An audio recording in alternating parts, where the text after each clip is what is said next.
이사야서 46장 47장 1절에서 7절입니다. 이사야서 47장 1절에서 7절 교독하겠습니다. 제가 먼저 처녀딸 바벨론이여 내려와서 티끌에 앉으라. 딸 갈대하여 보좌가 없어졌으니 땅에 앉으라. 내가 다시는 곱고 아리따다 일컬음을 받지 못할 것임이라.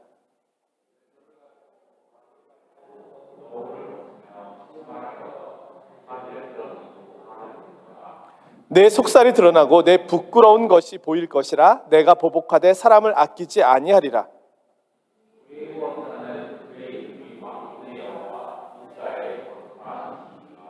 딸 갈대하여 잠잠히 앉으라. 흑암으로 들어가라. 내가 다시는 여러 왕국의 여주인이라 일컬음을 받지 못하리라.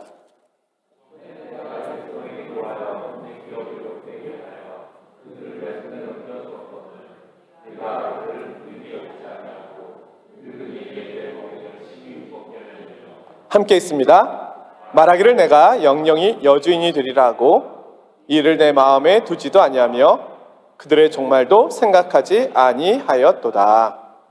아멘. 잠깐만요.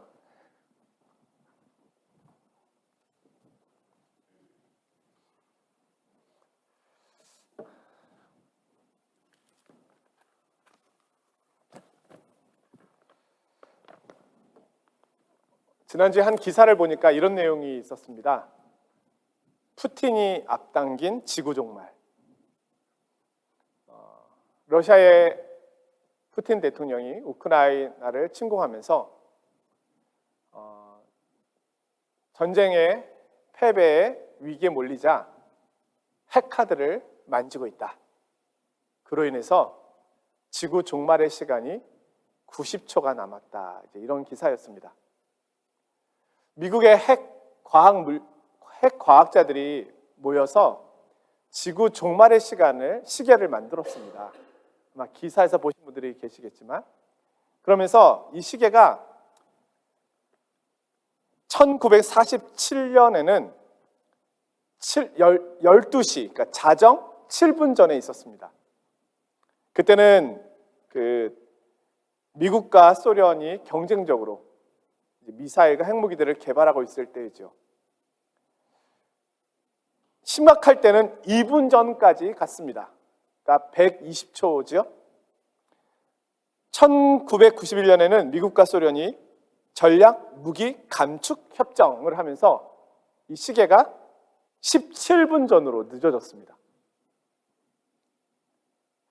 2020년에는 이란과 북한이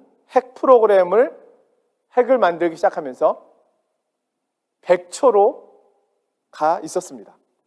그러니까 지구 종말 100초 전.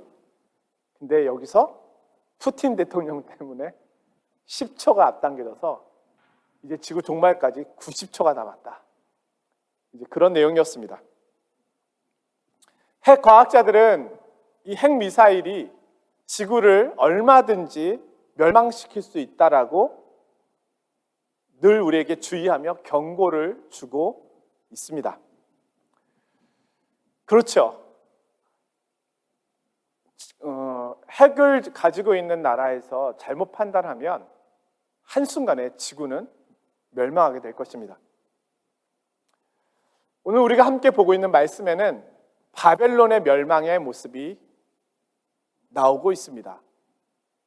바벨론은 왜 무너졌을까요?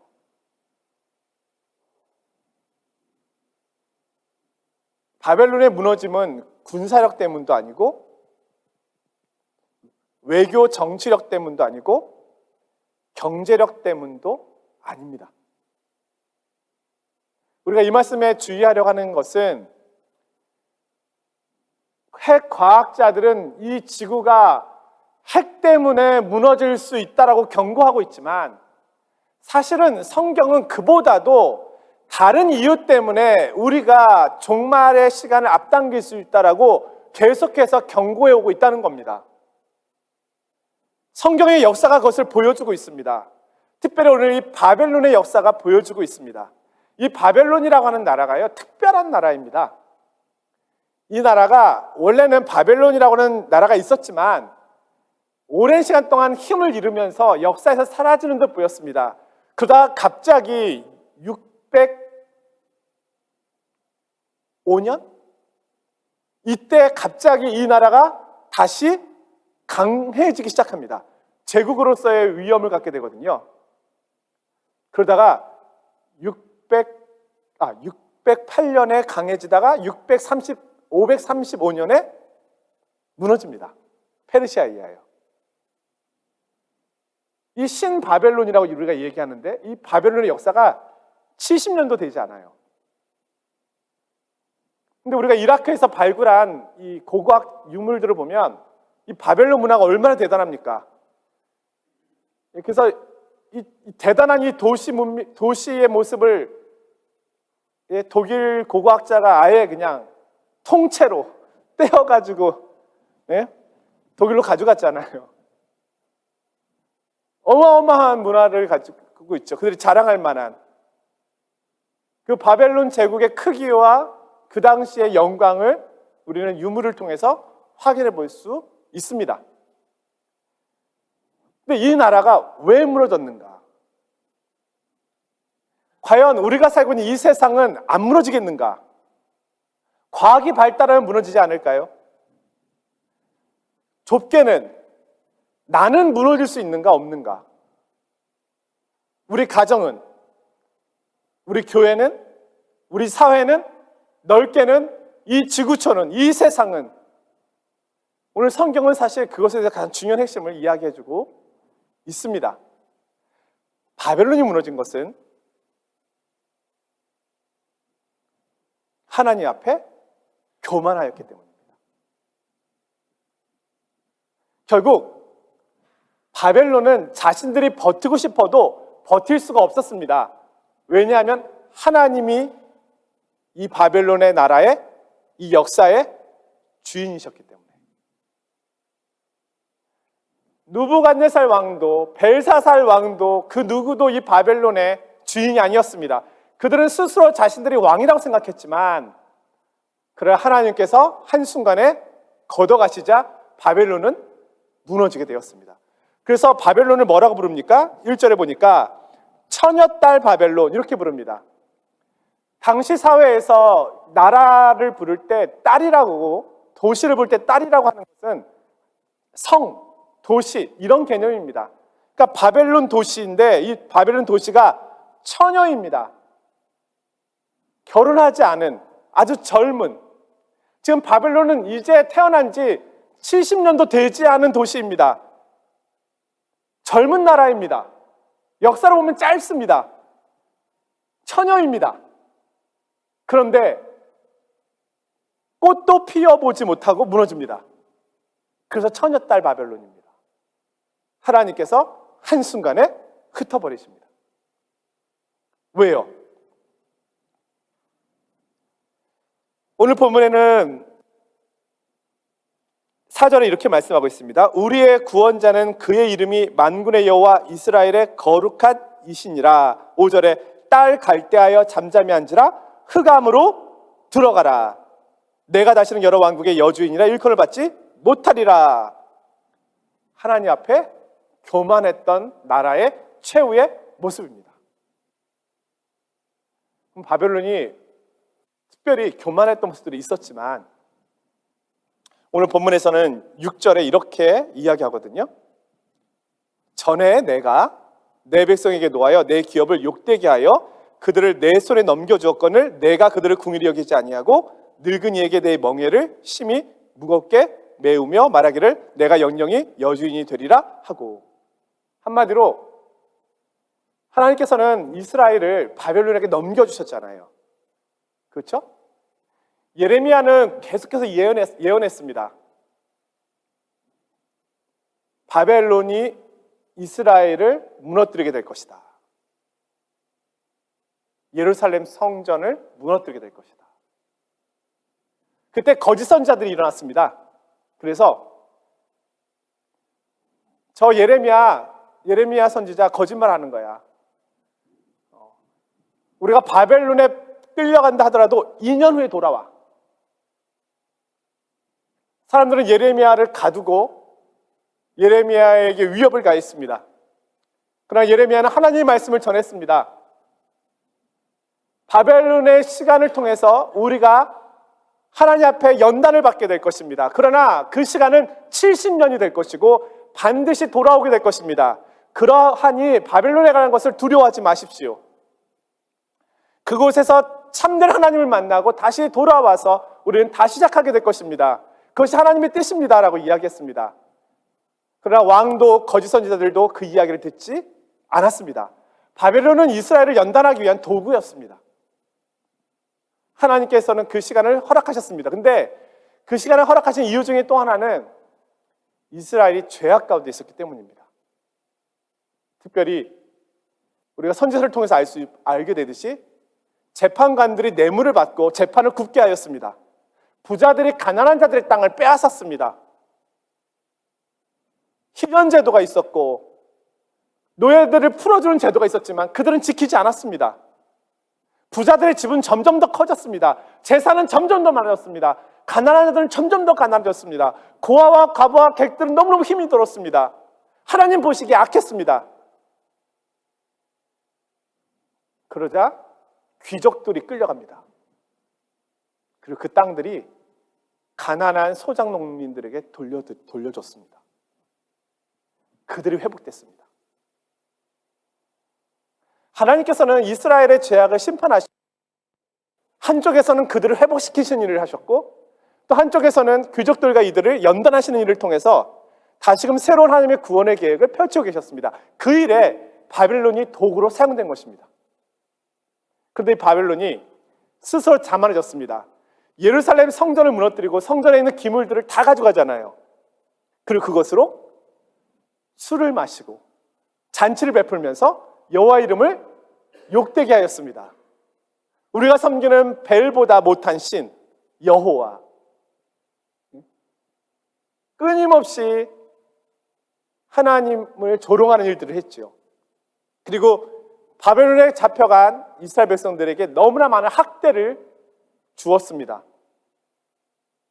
오늘 본문에 나오는 것처럼 늙은이들에게 무거운 멍에를 매게 했습니다. 그들은 폭력적이었고 포악했습니다. 이스라엘 백성들이 바벨론에 끌려갔다고 해서 하나님께서 이스라엘 백성들을 버린 것이 아니었습니다. 하나님은 여전히 이스라엘 백성들을 나의 백성이라고 여기셨습니다.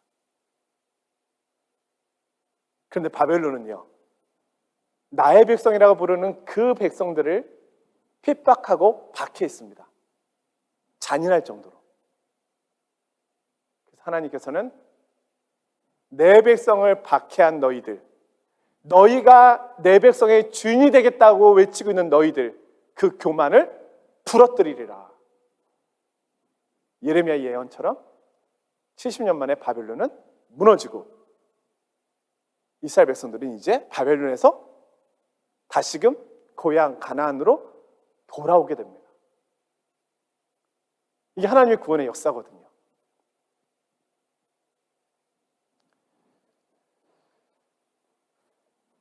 자, 이 바벨론이 하나님 앞에 심판을 받은 가장 큰 이유, 앞서 말씀드린 것처럼 바벨론의 가장 큰 심판은 하나님의 백성에 대한 폭력에 있었습니다. 내 백성을 괴롭히지 마라. 우리 성도님들, 내 자녀가 말을 안 들면 매를 들 때가 있잖아요. 근데 내가 때리는 거는 그래도 괜찮은데 내 자녀가 말을 안 들었는데 옆집 아저씨가 달려와서 때린다고 생각해 보세요. 그 기분이 어때요? 왜 내 아들을 때려요? 잘못했어도 내가 해요. 내가 타이를 거예요. 내가 훈계할 거예요. 건드리지 말아요. 그런 거잖아요. 나는 자녀를 위해서 훈계할 수 있지만 다른 사람이 내 자녀를 함부로 하는 것은 참기 어렵잖아요. 하나님께서 이스라엘 백성들, 나의 백성을 박해하고 탄압하고 있는 모습을 하나님은 잠시 그들을 연단하기 위해서 맡기셨지만 지나치게 폭력적으로 내 백성을 학대하고 있는 모습을 하나님은 견딜 수가 없는 거예요. 그래서 바벨론은 무섭게 혼이 납니다. 70년도 버티지 못하고 무너지잖아요. 이게 하나님 아버지의 마음인 거죠. 요한계시록 18장에 보면 영적 바벨론의 이야기가 나옵니다. 이 바벨론이 분명히 무너졌잖아요. 페르시아에 의해서. 벨사살 왕일 때 마지막 날 한순간에 무너졌잖아요. 그런데 이 바벨론에 대한 이야기가 갑자기 요한계시록 18장에 나와요. 요한계시록 18장에 나오는 바벨론은 뭡니까? 영적 바벨론이에요. 오래전 바벨론의 모습을 그대로 재현하고 있는 이 세상 바벨론을 이야기해주고 있거든요. 그럼 이 세상 바벨론은 어떤 겁니까? 예전의 바벨론과 이 세상 바벨론의 공통점이 무엇입니까? 내 백성에 대한 박해입니다. 여기서 18장에 보면 바벨론이 거래하던 물건들이 나오잖아요. 사치품들이에요. 비싼 물건들. 정말 귀족들, 있는 사람들을 위한 쾌락의 대상으로 여겨지는 수많은 물건들이 나열되잖아요. 그 가운데서 가난하고 억압 가운데 있는 사람들이 있고, 근데 그들이 취급하는 물건 중에 마지막에 나오는 것이 무엇입니까? 사람들의 영혼이라. 바벨론이 사람들의 영혼을 취급했다는 것이거든요. 어떤 의미입니까? 내 백성, 하나님의 백성, 그들의 영혼을 파멸시킬 만큼 그들이 그들에게 폭력을 가했다는 거죠.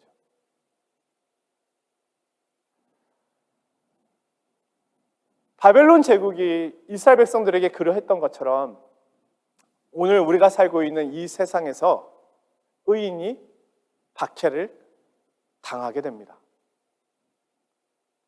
바벨론의 영적 성격은 변한 적이 없습니다. 과거에도 그러했고 지금도 그러합니다. 자, 성경은 이 바벨론이 요한계시를 보면 무너진다고 이야기하잖아요. 무너졌도다, 무너졌도다. 큰 성 바벨론이요. 워낙 큰 성이었기 때문에 무너지는 소리가 엄청나게 크게 들리거든요. 그러자 세계 각국의 왕들과 상인들이 통곡하며 우는 모습이 나오잖아요. 왜냐하면 바벨론이 무너지면서 모든 것을 다 잃어버리거든요. 그들이 가지고 있었던 모든 재산과 부와 권력과 이 모든 것을 한순간에 잃어버리자 그들이 통곡합니다. 그런데 하나님께서 이 통곡하는 그 바벨론의 멸망의 이유,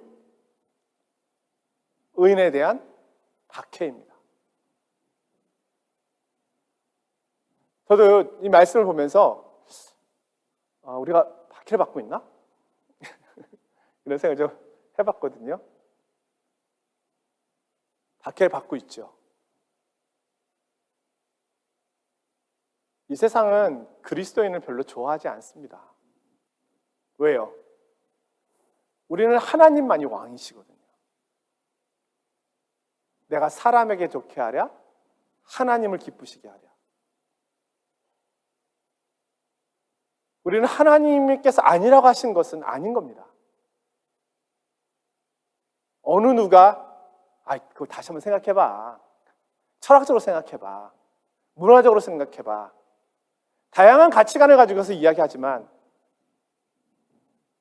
성경에서 무엇이라고 얘기했는지 보자. 아니잖아. 야, 너는 사랑도 없고, 휴머니즘도 없고, 그렇게 얘기할 수 있겠죠. 그러나 실제로 이 세상에 사랑이 있는 겁니까? 이 세상이 말하는 사랑이 참 사랑인가요? 자기를 포장하고 있는 것이잖아요. 왜요? 하나님 사랑을 반대하잖아요. 그것은 사랑이 아니잖아요. 하나님이 사랑이신데.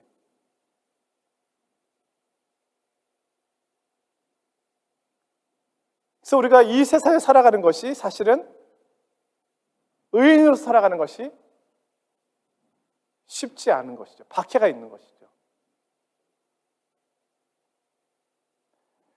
바벨론은 도덕적으로 타락한 도시였습니다. 함께 가죠. 하나님을 경외하지 않는, 하나님을 두려워하지 않는 교만한 사람의 특징, 교만한 나라의 특징은 도덕적 타락입니다. 하나님의 형상대로 만들어진 사람은 아름답습니다. 근데 이 아름다운 형상을 왜곡하고 망가뜨립니다. 그것이 죄입니다. 죄가 왜 죄가 됩니까? 하나님의 형상을 망가뜨리니까요. 결국 죄가 하나님의 형상을 어떻게까지 망가뜨립니까? 죽음의 자리로까지 가게 하잖아요. 죄의 삭은 사망이요. 하나님은 우리에게 생명을 주셨습니다. 생기를 불어넣으시니 생명, 살아있는 존재가 되었다. 이것이 하나님이 생명의 주님으로 하신 일입니다. 하나님은 죽어있는 땅에 질서가 없는 곳에 질서를 만드시고 생명을 부어주십니다. 그런데요, 죄는요, 생명이 부어진 곳에 생명을 갉아먹고 하나님 형상을 무너뜨려서 사망의 길로 이끕니다. 이 세상은 우리에게 생명을 주는 것처럼 보입니다. 그러나 사실은 하나님의 형상을 무너뜨려서 사망의 길로 끌고 가는 것이죠. 그 가운데서 하나님께서는 자신의 백성을 부르셔서 사망을 무너뜨리시고 생명으로 우리에게 무한히 공급하시잖아요. 이것이 영생의 복 아닌가요? 우리는 하나님 안에서 하나님의 형상을 회복해 가고 있는 것이죠.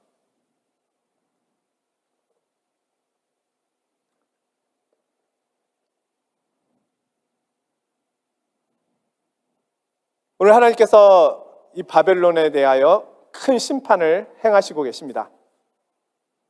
하나님께서는 바벨론을 잠시 사용하셨다가 이제는 그 사용 시간이 끝나자 그들을 무섭게 심판하십니다. 하나님께서 지금 이 세상을 사용하고 계십니다. 때로는 이 세상이 우리를 연단하는 곳이 되기도 합니다. 우리의 죄악을 버릴 수 있도록 하나님만이 유일하신 분이심을 알도록 하기 위하여 이 세상이 나에게 그런 역할을 할 수도 있습니다. 그러나 성경은 분명하게 이야기하는 것은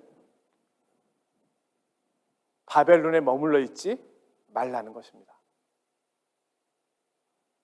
바벨론에서 나와라.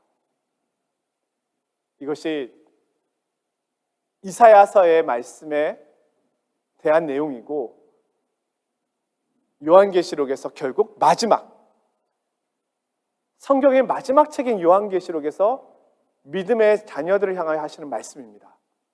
내 자녀들아 바벨론에서 나와라. 하나님의 형상을 파괴하고 무너뜨리고 있는 이 바벨론에 이스라엘 백성들이 매력을 느끼고 있었습니다. 왜냐하면 그 도시에는 이전에 자신이 보지 못했던 모습들이 있었거든요. 자, 바벨론이 무너졌으면 당연히 이스라엘 백성들이 돌아와야 되잖아요. 가나안으로 예루살렘 성을 짓기 위해 돌아와야 되잖아요. 근데 지금 이사야 선지자가 이사야서에서의 이 예언자는 지금 왜 이 무너진 바벨론에 대한 이야기를 왜 들려주고 있습니까? 바벨론 땅에 살고 있는 이스라엘 백성들이 대다수가 바벨론이 무너졌음에도 불구하고 가나안으로 돌아오지 않는 겁니다. 망설이고 있는 겁니다. 바벨론에서 누렸던 그 영광, 바벨론에 누렸던 그 안정, 바벨론에 누렸던 자신의 영역, 그것을 포기할 수가 없는 거예요. 가나안 땅을 생각하니까 너무 막막한 거예요. 갈 길은 멀어요. 광야길이에요. 아무것도 없어요. 가면 가면 수고해야 돼. 땀 흘려야 돼. 다시 성전 지어야 되고, 예? 다시 밭을 갈아야 되고, 너무 힘든 거예요. 차라리 자유를 준 페르시아 속에서 그냥 이 땅에 머물러 있는 것이 대다수 이스라엘 백성들에게는 편안하게 여겨졌습니다. 근데 예레미야 선지자는 이미 70년 전에 바벨론이 무너지고 하나님께서 여러분들을 돌아오게 할 때 이 가나안 땅에 와야 한다는 것을 이미 예언했거든요. 근데 그들은 그 예언에 관심이 없었습니다. 여전히 바벨론에 머물러 있는 거예요. 바벨론에서 떠나지 않는 겁니다.